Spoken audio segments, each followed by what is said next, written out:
Hello, my name is Mark DiCarlo. Today my guest is Mr. Carlos Morin. He's an attorney practicing primarily out of Kingsville, Texas, correct, Carlos? Yes, sir. That's correct.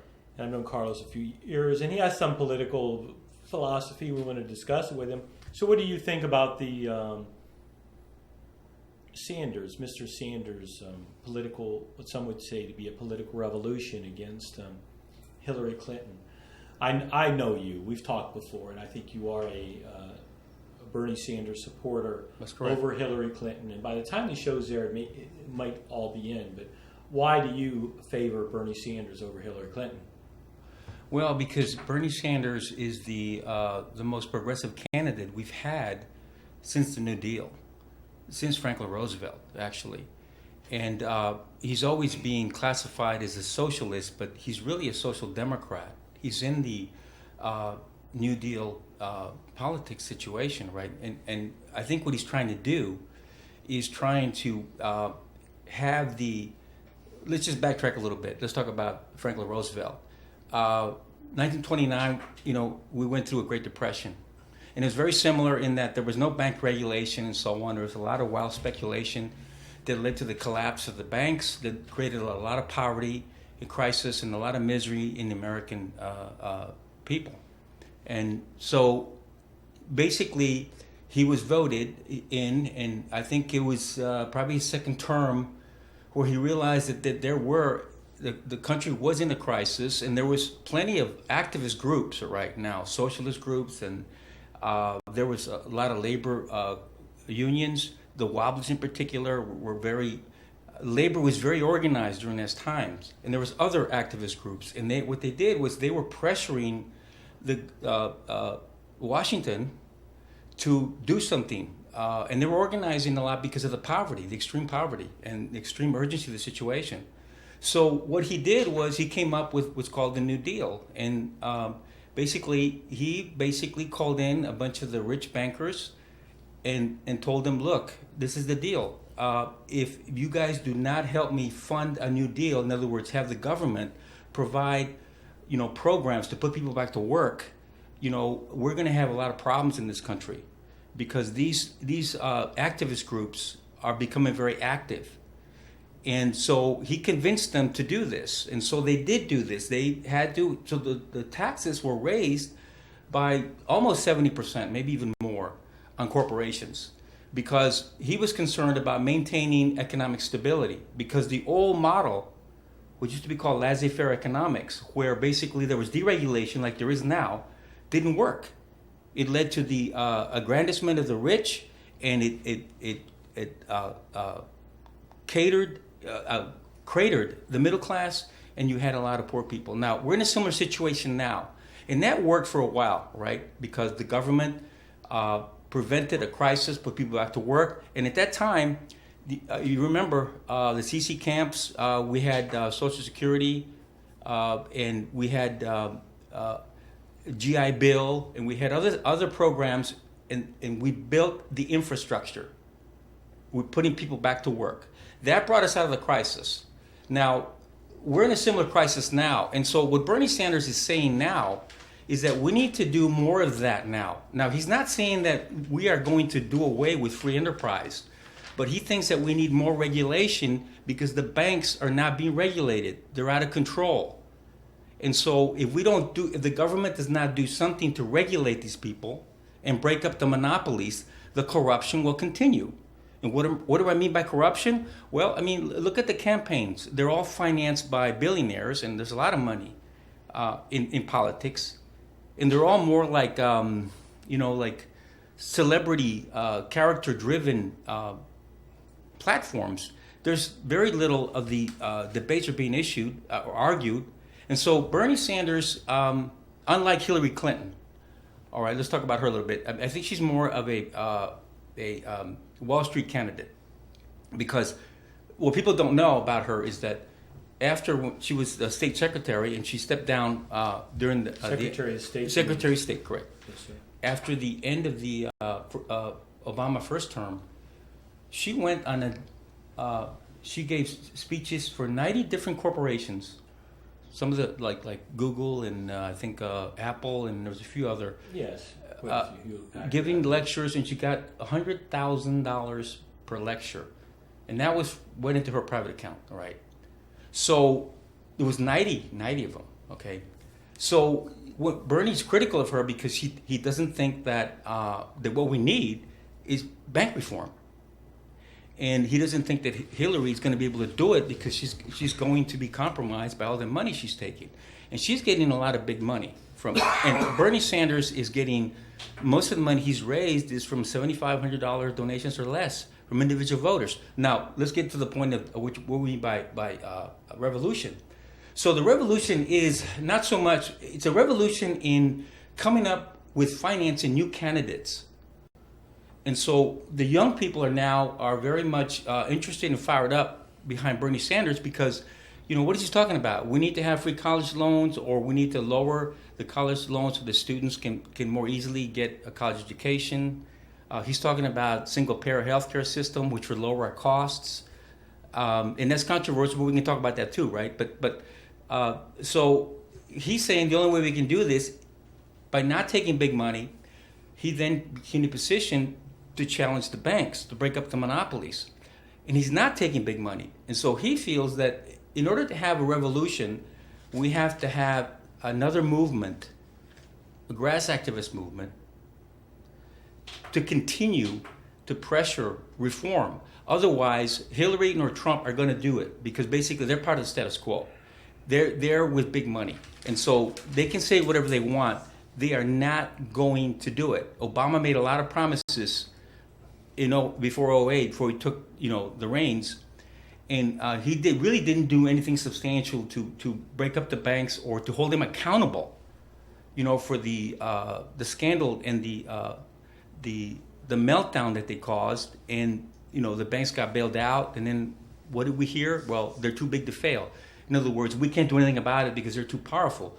Well, the only one that's addressing that issue is Bernie Sanders, and so I think that the revolution is about changing sort of the way business is run, the way politics is run. And the only way we can do it is we have to have campaign finance reform, but we also have to challenge the banks. They have too much power.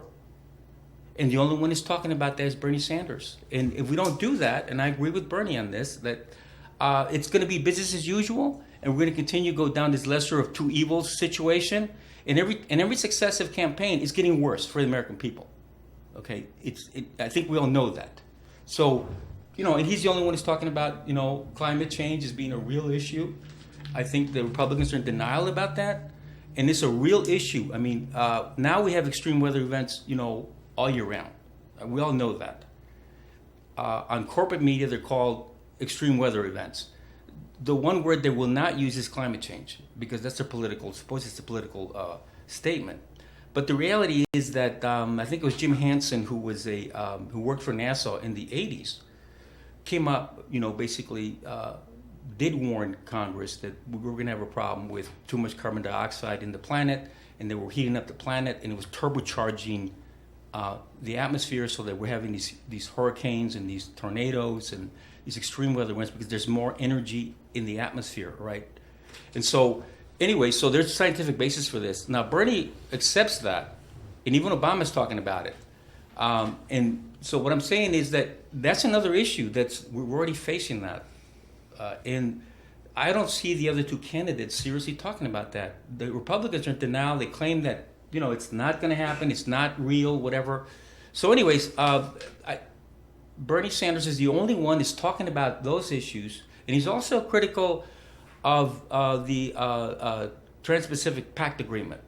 Okay, that's another NAFTA form of agreement. And he feels that we're going to lose more jobs and there's going to be more corporate monopolies, and so that the American worker, there's going to be less investment in America, and there's going to be less health protections and less environmental protections in this country.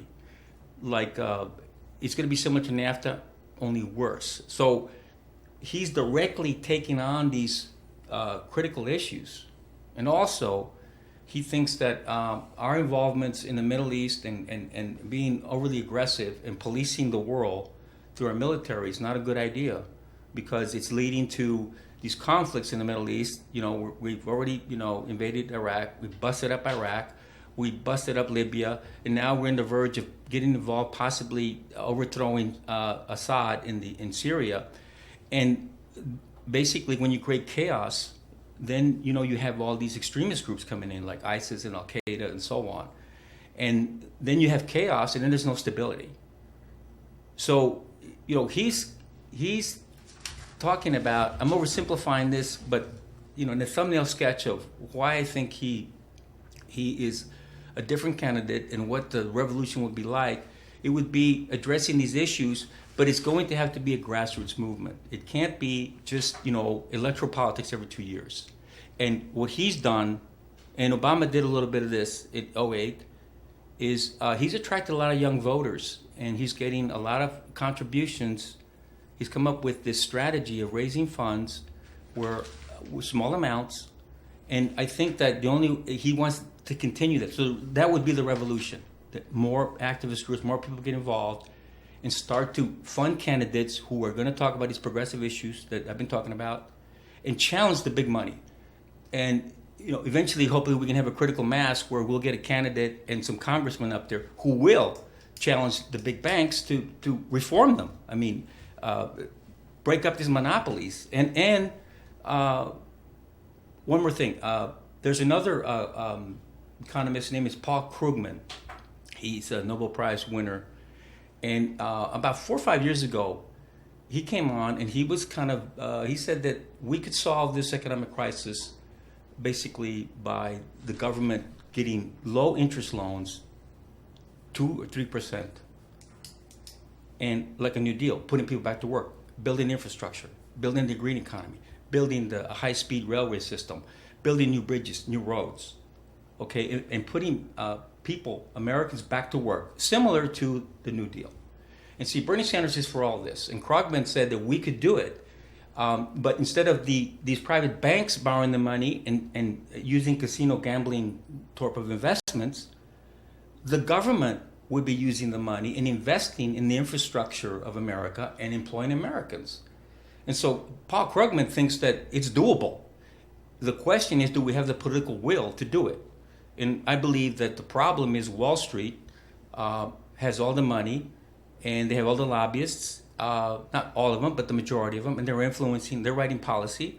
And, Bernie's the one who is talking about this. And Hillary is a centrist candidate, and Trump, who knows? I mean, he's a rich guy, and he says a lot of things. I don't know that you can... He does say some... Trump does talk about bringing jobs home, and I think he is against a lot of these international agreements. And so I don't think that he's necessarily either a totally status quo candidate in the same way that obviously Marco Rubio was, or that Ted Cruz was, etc. And I think that he is probably less militaristic also than Hillary Clinton is, would seem to be. So I think in that respect, Trump is a more acceptable candidate to the centrists than Marco Rubio and or Ted Cruz, who I thought were pretty far right. And that's just an aside. Sure. But one thing that you said was interesting. You're basically implying that Obamacare either is either a failure or has not brought fair-priced medical care to the average American citizen. Now, that's my opinion. Obamacare is either a failure, it has raised premiums, many of the deductibles are huge, and therefore we still need medical care reform. Obamacare has largely been unsuccessful. Is that your implication? Well, I don't want to say it's a failure, because a lot of people can now get health care they couldn't before. I would agree it's been successful in that but I agree that it needs reform. And I think that what Bernie Sanders is saying is single-payer system. What he's talking about is Medicare for everybody, the way we have it in the Canadian system, the way we have it in Germany. Maybe it's not Medicare for everybody, but we're talking about a single-payer healthcare system where the government, basically, you pay more taxes, but the government provides health services for everybody. Now, we're the only developed nation in the world that doesn't have it. All the other developed nations have it. And they have efficient, good, solid medical systems, okay? But this is what Bernie Sanders wants. And Elizabeth Warren wants the same thing. And there's a few other people, breast cancer, who want that. Okay, so yes, in that context, Obamacare is not enough. Because if you remember those debates, and of course we had a very obstructionist Republican Congress too, as well. They want a free market system where it's whatever, basically a healthcare system that's based on profit. That's profit before people, I believe. But during that debate, there was really three options. There was the Republican option. There was more of a free market, let the insurance take care of it, let the private sector take care of it. And then you had the Obama, healthcare plan, which is a compromise of, government assistance with healthcare insurance, right? And then but there was a third plan that was never really discussed at all in the corporate media, and that was single payer system. And it's been a lot of people have been talking about this for a long time. And what it is, it'd be like Medicare for everybody, okay? And one of the things about that is that you would save a lot of money in administrative costs, because we lose a lot of money in private healthcare goes to administrative costs, insurance companies and so on. A lot of the administrative costs are like 30 to 40%. The studies have shown that if you had a single-payer healthcare system like Social Security, it'd be like 5% administrative costs. So you would save a lot of money. And this is what people don't want to listen, because they keep thinking that, okay, if we have a single-payer healthcare system, our taxes are going to go up. Yes, they're going to go up. But think of all the taxes you're paying now in premiums, right, now, in deductibles and all that. And most people, if you go to the free market model, they can't afford healthcare insurance. I can't afford healthcare insurance on my own. I know most lawyers who are small practices, they can't afford healthcare. The premiums are over $1,000 per month. And as you get older, so I'm saying that that's a tax because you can't afford to get healthcare. A single payer would work better. Now I'm oversimplifying, but that's kind of the argument. But that plan was never discussed. There was never argued openly. I'm talking in Yes, the. sir. So, anyways, that's what Bernie Sanders wants, and in that context, yes, Obamacare would not be sufficient. Well, and I did want to point out that I don't really believe that Republicans are in favor of free enterprise medical care. I think that they are in favor of big monopolies, pharmaceutical companies. I think they agree with maybe the American Medical Association in keeping the number of doctors down, that trained in the United States, and then they could bring in a certain number of doctors from overseas. I think they are very much in the pocket of big medical establishment, big pharmaceutical industries, and they are not in favor of free enterprise. So if they're going to talk the talk, they should walk the walk, and I don't think they're doing it. Similarly to the Democrats on Obamacare, which is basically, what is that? Fix the medical establishment through insurance, and basically enforcing everyone to have insurance. Well, as you state, the policies are very high for the average working person, the attorneys. I had a doctor years ago that practiced next door to me here at the office said, "What do you do for medical care for your employees?" And he was a doctor. So they're a victim of this too. And I think Obamacare, my opinion, it's generally been a failure, with a caveat and agreeing with you that it has permitted some people who couldn't get medical care to get medical care. So that's the election. What do you think about? I think a lot of people were very disappointed in Barack Obama in other ways besides the health care, Obamacare, as they call it, Affordable Health Care Act. It really wasn't affordable. I think they're very disappointed in his foreign policies you hinted at overseas. Basically, I just read a magazine that I get said, well, he's the first president of all time who's had continual wars in the entire 8 years that he's been president. Now, I don't know if that's actually true. I thought it was interesting someone said that. But he's seen, a lot on the left, a lot of the people on the left are very concerned about his bombing through the drone programs, his, as you say, the involvement in Syria and Libya, and they're also very, very disconcerted about Hillary Clinton's, at times making rather light or jokes about, the murder of people. Yes. So Gaddafi. Yes, correct. We came, we saw he died. You would like to think that a mature person, whatever, people of our age wouldn't even make jokes about, even if it's your arch enemy. It's I agree with that. Right? That was in bad taste, and that's not good for. We need to have civil discourse and a sense of diplomacy, even when things are bad, because things will only get worse if that was like a Trump-like moment for her, as far as I'm concerned. But are you done with your question? Yes, no, go ahead. Well, okay, several things on foreign policy. I think that I don't want to say that Obama's foreign policy is a failure, because I don't agree with the war hawks that number one is I think the Iran deal was a good idea. I think he handled that right.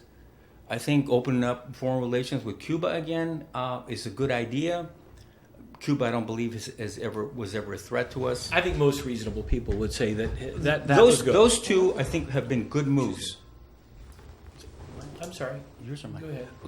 It might be mine from another room. I'm sorry. Okay, all right. So, but I agree with you that I think one of the biggest problems is the drone campaign, because a lot of innocent civilians are getting killed, and they have this kill list, and they sign it every week to go over it, kill list, and they target people. Now, they believe that the people that they're targeting are, Al-Qaeda operatives or people that are threatening America. And I don't question that. I don't believe. But the problem is that the intelligence is not always correct. It's faulty. And so a lot of innocent people are getting killed, civilians. Now, the problem with that is that it fuels anti-American sentiment, and it can become a recruiting tool for ISIS and Al-Qaeda, right? And it is doing that. So, but the question always is, well, what's the alternative? Okay, but I think the drone program is problematic. So I agree with you on that. And one of the, not meaning to interrupt you, but there's an issue regarding due process. Who is making up this as you were referring? Who's making the list, and what are the criterias on the list? In other words, it could very much be abused, as you said, be faulty. So that's the problem. Who's to say that I'm not on the list? To state the ridiculous, Right. Now, of course, that's in the United States, and as far as I know, they've not used the drone programs in the United States. But I think that's what Noam Chomsky says. Who's making up this list? Where is the due process? And there could be these abuses. And obviously, what you're stating is very much repeated amongst the left. Correct. You're making you're making a lot of people enemies if there's a lot of as the word on the right is used, collateral damage. If there's a lot of innocent people who are killed, you're going to be creating terrorists if their parents or relatives, their villages are in fact killed unjustly. Okay, but just one point on the issue of that you made earlier, the point about Obama, this has been a continuous war since his presidency. I would say that's correct. However, let's be fair to Obama. He didn't start the Iraq War. He didn't. No. And the Afghanistan War was already there. And of course, he hasn't ended it. And he has to take responsibility for Libya. Okay, but the ISIS, from what I understand, some of the people that my sources, scholars say, basically was the old Republican Guard of Iraq. Now, one thing people don't understand, at least some people don't get this from the media, right? Is that ISIS was the old Republican Guard, and when Hussein was in Iraq, next to Israel, they had the highest standard of living in the Middle East. And even though he was a dictator and a tyrant, he did provide high-tech, secularized society. Even women had jobs. And so what happened is when we invaded and we destroyed Iraq and destroyed that government, a lot of people that are high-tech individuals, which were the old Republican Guard, since basically when Bush came in, they basically fired everybody in the military once we took control of Iraq. So these people had no jobs. All right, so they went underground. And then they've had this problem with Maliki, right, who was a Shiite, and there's been a lot of persecution of Sunni Muslims and whatnot, which fomented ISIS gathering momentum. So eventually, these guys are now controlling or large portions of Iraq, and they are sophisticated, they're high tech, and they have morphed into this huge enemy that's now marching through Syria and so on. Maybe not marching through, but basically creating instability. So that was on Bush's watch. He broke it, and he should take some responsibility for that. So Obama's just trying to cope with the fallout on this. Now, Libya, he broke Libya that. and Syria. He broke Syria. Libya, okay? Right. And that created instability. And this is what Bernie Sanders says on his debates. He says, look, the problem is that we can't police the whole world, and we can't spread liberal democracy to the whole world. We can't do it. And every time we try to impose our way of democracy, especially on dictatorial regimes like Iraq and Libya, when you destroy a country like that, you create instability, and you don't, at least the chaos, instability. And that's exactly what has happened. And Libya was, unfortunately, now, it's in a state of civil war and chaos. Nobody would disagree with that. And Syria is now getting caught up in this, all right? And so yes, he's been in war, and part of the problem with the Middle East is part of the decisions he has made, but he's not completely responsible for everything. No, Afghanistan, too, is another problem. I think I would agree with you that, he promised you we were going to withdraw. We haven't. It seems like we're going to be bogged down in that war for, I don't know, for years to come. So I would give him a mixed report card. I don't want to say that it's a failure because he has done some good things. I think with Iraq, and I know that a lot of people on the right would say no, that he's being weak, whatever. But I think that Iran is a very powerful country, and the last thing you want to do is have a military confrontation, given the fact that our economy is not so great right now. And so I think that was a good move. And I don't think that we really lost anything. We can still monitor them and so on. And I think it's people are, some of these people on the right are exaggerating that we gave them the bomb and whatever. That's not true. I mean, that's just this. Well, we do know people on the right. It would appear that their new platform is from the day one of a Democratic president coming in office to attack him relentlessly. Sure. So a lot of what they say, I just negate. I said, well, it doesn't, because I can't believe the media sources, because a lot of them are controlled by big corporate. They're controlled by big corporate interests. They have a point of view. You may as well watch, nothing, right? You'd be much better off going through the internet and researching your own articles and allowing. Well, and then I have a recommendation. Corporation to just give you a large multi-million-dollar corporation to give you their, present their views to you. Well, for all you viewers out there, I recommend that everybody watch Democracy Now! With Amy Goodman. I think that's the best news show. It's in depth. There's real debates. They talk about real issues that most people do not get in the corporate media. So I recommend that. It'll raise your IQ. All right, on that. So but I agree with you on part of what you're saying. That but I still think that he has a mixed card, and I tell you, I'm not a. But you said earlier about a few things about Trump. Right. I think you said something that he would not be as much of a war hawk as if I'm. That's correct. I think generally, I believe by I'm not their so sure about speeches. that. I'm not so sure about that. I don't know. I'm not so sure I don't about that. Because here's the thing, and we've talked earlier about, you said some things about Trump, and let's drag him into the conversation because he's the other candidate. You said things about, and that he is against the TTP. I agree with that. He's against that. Mm-hmm. The question I have, the thing about Trump is he changes his mind a lot, and he said that he was independent and he wasn't taking big money, and that he's going to call his own shots. So he's not going. Wall Street is not going to pull his strings. Okay, he said that in the very beginning in a lot of his debates. That's what makes him different. That's why he can say whatever he wants and speak his mind and so on, because he doesn't dance to anybody's tune. Okay, But there's a billionaire named Edelson, okay, or Edelstein, I believe, and he owns casinos in Las Vegas, and he's a very pro-Zionist Jewish American, and he is. My understanding is that he offered Trump. He had a meeting with Trump. He's going to give him $50 million in his campaign fund to fight Hillary or Bernie. But it looks like it's going to be Hillary. But Bernie's not out of the woods yet. So so he's already recanting what he's saying. So, now if he starts taking more money from, big billionaire donors, then there's always strings to this money, okay? So let's just be real about this. Let's just use our common sense here. So I don't think that he's going to be as independent as he claims he is.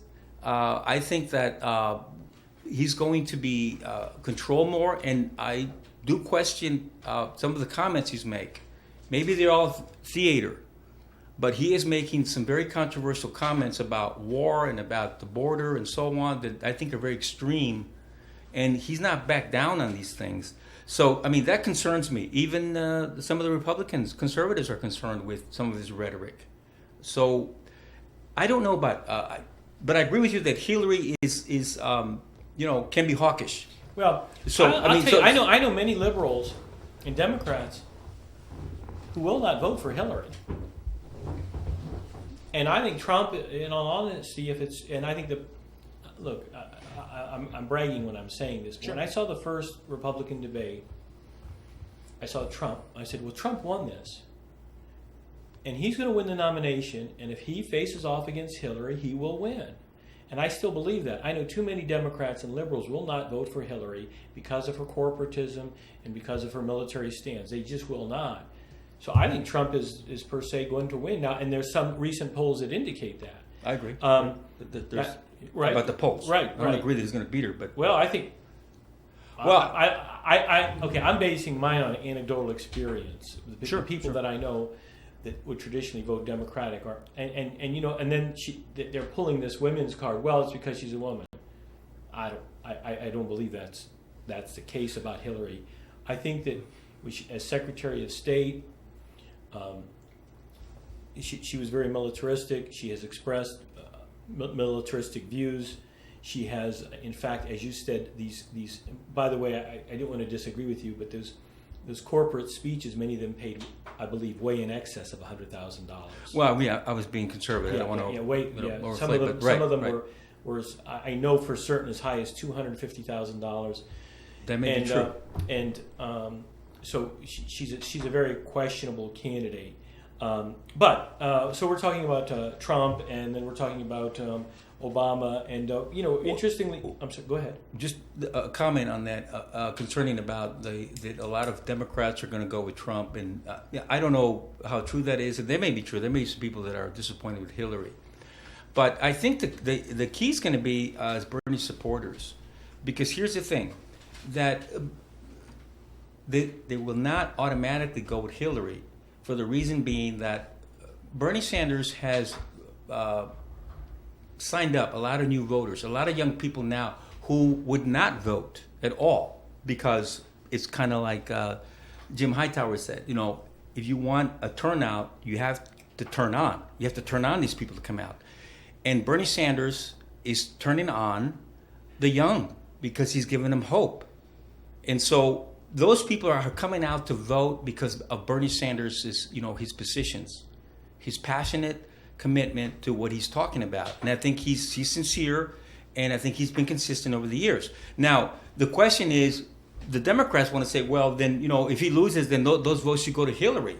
Well, and the issue there is, or will they go to Trump? I don't know. But here's the problem for Hillary. Unless she adopts some of Bernie Sanders' positions and she's passionate about it, then she may get some of those votes. And I really do think that Hillary has to become more progressive. She has to move more to the left. If she moves more to the center, I think Trump is gonna win. Because what's gonna happen is people are gonna say, what is the difference? We've been through this before. We had Obama, we had Clinton. It's the same old deal all over again. Nothing's gonna change. Trump is new. He's saying new things. Well, let's bet on him. Let's bet on the new horse. Now, if Hillary decides to adopt some of Bernie Sanders' ideas and some of his issues, then they may be different. And she has to be very passionate and sincere about it. Because then the people that Bernie Sanders has galvanized to get involved will come out to vote. And that may be the difference. So, but it's not automatic that Bernie Sanders' people are going to go with Hillary, because there are some serious differences between the two candidates. I had a couple of, I guess you would call progressive women in my office, approximately middle-aged women, and they both said they're going to vote for third party, so instead of voting for Hillary. So, and that's just anecdotal. That's just a story. And, no, but and that's important. And I've seen that. No, but that's important that you bring that up. I've seen that. I have a family member who's traditional Democrat, said he won't vote for Hillary. So I've seen it. I've seen it time and time again. I don't. You know who she reminds me of? This is awful to say. Richard Nixon. Because. Explain. Because I just want to be the president. I don't really have a plan. I don't really care. I'm for the money, and I'm for the power, and I don't really think she believes in anything. That's what I would think. I don't believe Hillary Clinton believes in anything. Trump, I would say, probably does. I know Bernie Sanders does. He's pretty consistent, right? Right. He walked the walk. He did the protest. He's been pretty consistent without scandal, pretty much, right? As far as I know, without scandal. But Hillary Clinton, I've got to say she's 100% politician in my view. Well, I think that her comparison is more to Reagan than Nixon, because actually Nixon was the last New Deal president. Well, and that's what Chomsky says. That's what Chomsky says. But I'm saying that just even though he had issues, but that just indicates he didn't really he didn't care. He said he was a conservative, but he wanted to be president, and I think he wanted the power and the money and the influence. But I don't think he had a platform. I don't think Hillary Clinton does either. That's what I think you have in common. I think Reagan did have beliefs. They were pretty general. I don't think he executed them real well. He said he was for a balanced budget stuff. He never brought us a balanced budget. No. Right? He said he was going to Bill cut Clinton did. he was going to cut taxes. He didn't. Most of the stuff he said, I don't think he executed on any of it. People liked it. I mean, obviously, he's a media darling because he did deregulate got rid of the fairness doctrine and other regulatory things. That's not a good idea, though. Well, that was awful. Yes, it's awful. It's awful. Look what happened to the media. Look Exactly. what happened to right-wing radio talk shows. Absolutely. Just awful, which I disagree with, because personally I believe in reasonable regulation of markets, for the benefit of the people. And lately, I think something we talked about before the show, I think you hinted at it, are the crises that we're having in Corpus Christi regarding water, regarding mosquitoes, etc. Is that an indication of some sort of a political failure, a failure to properly regulate in the city of Corpus Christi? Is that a right-wing agenda? Yes. Well, I don't want to say it's a right-wing or a left-wing agenda, but we're talking about political structure, right? And talking about Reagan here. See, Reagan was the beginning of a change in the economic system, where he was talking about, big government's bad, private business does it better. And he was adopting the school, the model from the Chicago School of basically deregulate government and privatize and let the market take care of everything. Now, that's called the neoliberal project, okay? Now, basically, that has been the dominant economic paradigm by which the United States has basically handed out power and made economic decisions generally. Now, what do I mean by that? Well, basically what has happened is, if you noticed, that when you attack big government and the only thing you're going to accept is the military as the only legitimate governmental function, which is the extreme neoliberals argue, then what ends up happening is that what you want to do is you want the private sector to take over public functions. Like they want to take over the post office. The charter schools want to do away with public schools. You even have private armies, private contractors like Blackwater. There was Jeremy Scahill wrote a book called The Rise of Blackwater, the largest, Right. yes, private army I think in the world. I think they've changed their name now. Correct. But anyways, there was a shadow of almost 100,000 private soldiers. In other words, that's privatization. That money is coming from taxpayers' dollars that's paying for these people. And these people getting paid 2-3 times more than the average soldier, public soldier, right? Military soldier. So what I'm saying is that these are just symptoms of basically deregulation. And so let's talk about... well, let me go to that regarding the privatization, like Blackwater. I've had a few people that were involved with the private wars in the Middle East, and their big complaint is, we don't get the VA benefits, and we went through the same thing as the veterans. That's their big deal. Maybe they were paid more when they were over there, but we don't get the disability, we don't get the medical, etc. So they have this complaint. And I would say something else about the Republican agenda. You would think the military was perfectly run. You would think that they didn't breed a welfare mentality in their worker. You would think the only good government agencies are not only the military, but all these, the FBI, the CIA, Homeland Security. And I have seen personally, I don't know if you were aware of this, Homeland Security has been expanded to basically involved in the criminal elements in the United States. Of course. Did you know that? Yes. In other words, it's just not Homeland. I had a case wherein I had a young man who was accused of trying to solicit a minor online, and he pled guilty. He pled guilty, though he did abandon it beforehand. He abandoned it, but that was a Homeland Security project. I said, Homeland Security, what does that have to do with Muslims? What does that have to do with terrorists? What does that have to do with the protection of the border? So I'm wondering about the hypocrisy in the Republican Party, wherein they have this bigger military based on a socialistic model, and these intelligence agencies and security. I mean, I find that to be hypocritical. Okay, that was my point. Okay, let me just. So what we're trying to say is that earlier you said that we don't have a free market enterprise system because we have these monopolies, and we really don't have free enterprise. I think you said that earlier, but I think you're right about that. I don't recall that, but I would. I do believe in reasonable regulation of. I do believe antitrust. Great. I do believe in reasonable regulation of businesses and of cities, and obviously. But here's the thing: getting back to the issue about the infrastructure of these cities, and not just a city, but you remember a few years ago, a bridge in Minnesota, somewhere in Minnesota, Twin Cities, I think, collapsed, right? Right. Because here's the thing: when you privatize something, like you're getting toll roads now that are being bought by private companies, these private companies have no incentive to fix the roads. They just want to cash in on the public service and make money off it. So you need taxpayers, you need government to build the infrastructure. So this thing in Flint, Michigan, okay, the governor, Snyder, appointed what's called a regional manager. And under their law that they passed, basically the regional manager almost has absolute power to overrule any kind of city commission and any decisions they make. So the regional manager basically wanted to save money in Flint, Michigan.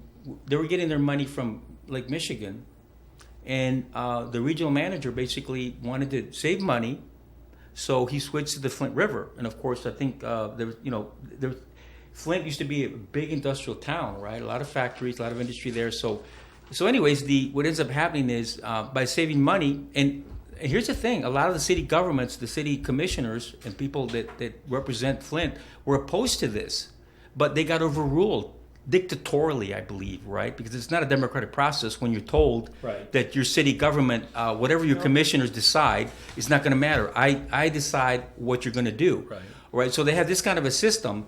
So what ends up happening, of course, is that the toxic chemicals in the water corroded the pipe, and you had all this lead leakage, right, going into the water, and people got real sick. Now, well, let me say something else real quick. What was frustrating about me, because I'm from that region up there, right? This is the largest freshwater body in the world, the Great Lakes. That city's like 57 miles from the largest, and yet it's indicative of what we're kind of talking about. How is it that the people that are living there aren't benefiting from being that close to that body of water. Who is interfering in what you would think would be a reasonable market that they could get their water from the Great Lakes? I mean, it's almost too ludicrous. Well, to me, the question is when you usurp democratic processes like local Yes. city governments, and they can no longer make the decisions, so that you disable them from making a decision like this, then you're going to make a decision like this. And I don't know what the deal is, but the bottom line is that when you privatize something, it's almost like the guy is a city business manager. They're trying to save the government money, right? That's the whole point of it. But if you look at government as a business model solely in saving money, then a lot of times you're going to put profit over people. And this is what happened in Flint. They put profit over people, and now it's a disaster. And I'm saying that this privatization thing there's symptoms everywhere. You're having city governments spending money on big water parks, and you have one in Alice that they can't fund anymore, and then they're having a revenue crisis over there. And so, and I'm just saying that the opposite. Go ahead. If you take the power away from the city or the democratic bodies that make decisions for the public to take care of business in the interest of the general public and not for profit, I think you'll make better decisions. And I think that in Flint, I think that it was the opposite. So, well, here in Corpus Christi, we have a scenario where we had a city manager who resigned, and people are very dissatisfied with his actions. We have a mayor who people are basically saying our problem isn't privatization. Our problem is corruption within the government. Our problem is the city managers who, in fact, don't want to do their jobs. We have mayors who don't care. And arguably, of course, some of that is related to, we think that many citizens think that they're sold out to large business interests. Well, there you go. I mean, I think that's a red herring. Basically, they want to deflect attention and giving you a false trail. The bottom line is that you got investors coming in here, and they're competing with public projects for money. There's only a finite amount of taxpayers' dollars. And when you have these private investors coming in here competing for dollars to privatize their projects to make money for profits, there's less money in the city and county coffers. And the infrastructure, and they're not going to fix the infrastructure. That's the obligation of the government. And so what I'm saying is that I believe, and I don't know exactly the details of what's going on here in Corpus, but what I do believe is that if people are not, if they're being influenced by big money to invest into these private projects, which is taxpayers' money is being used, then there's less money, taxpayers' money. So eventually what happens is you don't have enough money to take care of the infrastructure. And so I believe that if that's the case that happened here, then basically I don't think that you can blame any one person, although the people who get elected should change course and start to take the interest of the public first. I don't believe that's happening here. And I'm talking about just generally. I would say this. It would seem like in the United States that the politicians are not acting in the interest of the average person generally, whether or not that would be the average working class American, making certain persons have jobs at a decent wage, and or that young people go to college at a reasonable fee. It seems like it seems like there's a war on the American middle class, and that's resulting in an ever diminishing middle class, and that's as a result of these trade agreements, which I think Trump is largely against, and has at least said, whether it's true or not, or he could do it, that he is going to bring a certain amount of manufacturing back to the United States. I don't know that that's going to be easy to do. I don't think it's easy. No, because I mean, look, the one I can conceive of how to do it, you have to put tariffs on imported goods. And then you're going to have these big companies saying, well, that's obstructionist, that's restraint of trade, whatever. It blocks free trade, whatever, so we can't do that. And so there's going to be pushback there. But it would seem to me that the only way you're going to invest in America is you have to put tariffs so that you tax imported goods that are going to be expensive for American consumers, and then it'll stimulate investment I think something like that.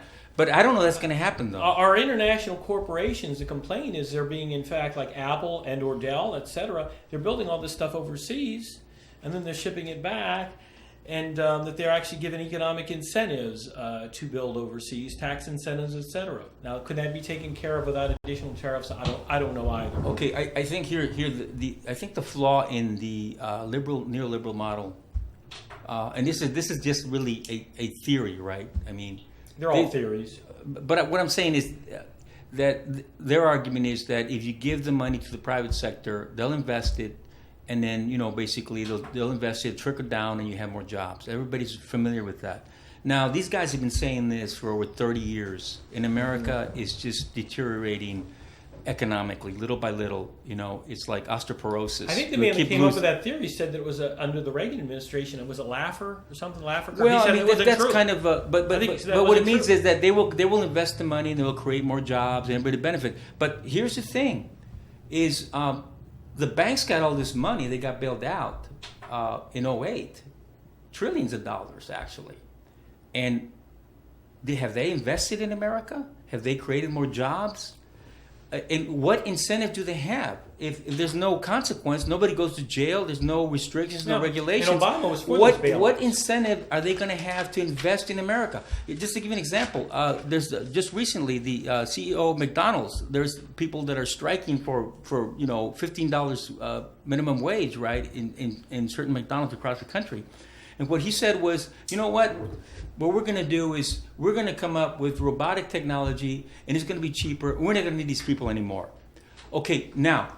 Well, he's got that right to do that. Well, I know that, but that's the problem. The problem is this, is that so long as we privilege profit over people, and that's what we're going to do, that's what America's going to be totally about, or predominantly about, then what's going to happen is then you're not going to have a middle class. You're not going to have... you have to regulate business. They have to use some of that money. A fair share of their tax dollars should go back into, the public infrastructure for the public good. It can't just be about making money. We have to care about the common good. And if we don't have that value, that virtue anymore, then we're going to be in trouble. And this is interesting when you say the value of the common good. If there's a merciless idea towards people and their families, you get into Christianity or whatever. This is like, what is this? Some sort of a killer? Is this a killer? It's like a killer instinct, and we have issues that could be taken care of. Obviously, like we're talking about Michigan, and one of the reasons that they were taken over, that Flint, Michigan was taken over because of economic crises. So they were taken over, and then you have this abomination where we don't have clean water. It seems like and one of the interesting things about Sanders is I think he's really the only candidate, and Trump does in a different way, but he does act as if he cares about the average American person and whether or not they could survive and live. It is and I think maybe didn't Pope Francis invite him to the Vatican or something on that? Yes. I think that is even though I have serious disagreements with Pope Francis, I think that he does have that humanitarian attitude towards people. Well, look, Bernie Sanders calls himself a socialist, social democrat. Social right? democrat. Right. Okay, but what Bernie Sanders believes is in solidarity. He believes that there should be cooperation, and then we should help people because it's a good thing to do. Because in the long run, we'll benefit. It may not benefit me individually, but if I help other people, we will have a better society. You may think it's not. It's called egalitarianism, whatever you want to call it. But the bottom line is, we have to have at least some modicum of that. We have to believe that the common good is as important, if not more important, than the profit motive. Okay, because if the market motive trumps our sense of the common good, a sense of civility, of decency, of caring for other people, what Jesus Christ talked about in the Gospels. Okay, then what's going to happen is Isaiah Berlin once said in one of his writings, freedom to the wolves is death to the lambs. Okay? And so I think that's the kind of economic model we've had, and we have to reverse it somehow. And I'm not saying it's going to be easy, and there's no magic bullet here. But the only one, there's other candidates, third-party candidates, like Jill Stein in the Green Party, who's talking about this, right? But Bernie Sanders, because he's in the Democratic Party, has a larger platform, and he's addressing these issues that have not been addressed for a long time. And the reason why he's catching fire, the Bernie burn, as they say, is because, people are very disillusioned with this neoliberal project. They're disillusioned with all the money, and all the promises that we're going to make America better and greater. And then you have, all these students now that my understanding is about a $1 trillion student debt. And it's the next bubble because a lot of our students that have graduated have borrowed so much money and they can't find jobs. And they're like indentured servants. I'm not exaggerating. And so that's why these people are so disillusioned now, because you and I, when we grew up in the 60s, 70s, we had a future. Things were better. This generation doesn't see it that way. And so, and they're not stupid either. And I think the only one of the major candidates who's given them some kind of hope is Bernie Sanders. And so if there's a revolution, I'm talking about a political revolution. We're talking about grassroots movement, people organizing. And I think even if Bernie does not get the nomination, he needs to keep the fire going. Okay. Well, I hate to say what somebody else needs to do. I hate to say whatever he needs to do, because I do think he has a certain amount of respect and integrity as a person, and I think he has obviously campaigned in a manner that has made some positive change. But I wanted to thank you for coming on. And my final question is how many homeless do they want on the street in the United States of America? Would they say would they say everybody's lazy? Would they say everybody's on drugs? Would they say? I say, well, I don't know. I do have a heart, but in every city you go to, we have this tremendous homeless problem, and I don't hear anybody addressing it. Well, to me, it's a symptom of economic failure. To me. Okay. Well, thank you. Thank you for coming on, Mr. Yes, sir. Morin. Thank you.